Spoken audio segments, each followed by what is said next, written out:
So guys, ayan, nakagawa na ako ng longevity noodles po kanina at ito po ang aming hapunan ngayon. Tingnan natin kung paano ko ginawa at ipapakita ko sa inyo step by step.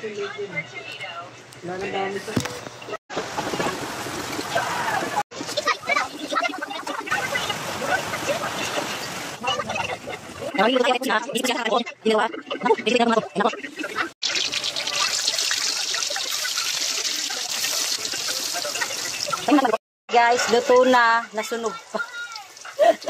So guys, magre-ready na po tayo sa ating gagawing noodles. Pang long life daw to, ha? Noodles tayo sa ating noodles ngayon. Gawa tayo ng pagkain natin. Lima lang naman kami.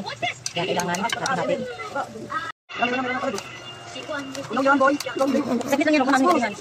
Tama na. Okay na? Tama na, umat!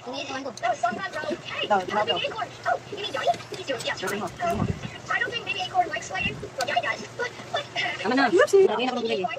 Okay na.